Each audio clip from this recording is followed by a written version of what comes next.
Start करने से पहले मैं आपको बता देना चाहती हूँ, समशाई जो है वो एक सूरत बेस्ड कंपनी है। समशाई sari, lehenga, blouse, designer blouse, gown, palazzo, kurti, ऐसे सब वुमन क्लोथिंग का मैन्युफैक्चरर है। तो दोस्तों, अगर आप हमारे चैनल पर फर्स्ट टाइम है और आपने हमारे लास्ट के एक भी वीडियोस नहीं देखे हैं तो ऊपर दिए गए आई बटन पर क्लिक करें और हमारे लास्ट की वीडियो जरूर देखें।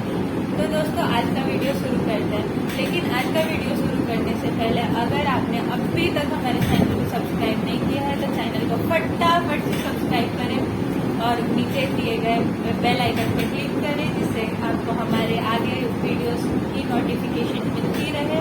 और आपको अगर ये वीडियो पसंद आए तो इसको लाइक करें, कमेंट करें और अपने फैमिली फ्रेंड्स के साथ शेयर करें, जितना हो सकता है शेयर करें। तो दोस्तों, बिना किसी देरी के आज का वीडियो शुरू करते हैं।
अट्रैक्टिव है। तो दोस्तों अगर आपको ये प्रोडक्ट पसंद आया, आप इसे परचेज करना चाहते हैं तो डिस्क्रिप्शन में हमारी वेबसाइट की लिंक प्रोवाइड की हुई है, आप वहाँ से जाके परचेज कर सकते हैं। लेकिन अगर यही प्रोडक्ट आपको बिजनेस पर्पज के लिए चाहिए तो डिस्क्रिप्शन में हमारे सेल्स टीम का कॉन्टैक्ट नंबर दिया हुआ है, आप उनसे डायरेक्टली कॉन्टैक्ट करके बात कर सकते हैं। आपको कोई भी क्वारी हो आप उनसे डायरेक्टली कॉन्टैक्ट में पूछ सकते हैं। अगर आपको हमारे प्रोडक्ट के बारे में कुछ भी क्वारी हो तो आप कमेंट सेक्शन में हमें कमेंट कर सकते हैं, हम आपको रिप्लाई ज़रूर करेंगे। और दोस्तों अगर अभी तक आपने हमारे चैनल को सब्सक्राइब नहीं किया है तो फटाफट से सब्सक्राइब करें, बेल आइकन पे क्लिक करें ताकि आपको हमारे न्यू नोटिफिकेशन मिलते रहे। और जितना हो सके आप लाइक करें, ढेर सारा लाइक करें और अपने फैमिली फ्रेंड्स के साथ ज़रूर शेयर करें। Thank you.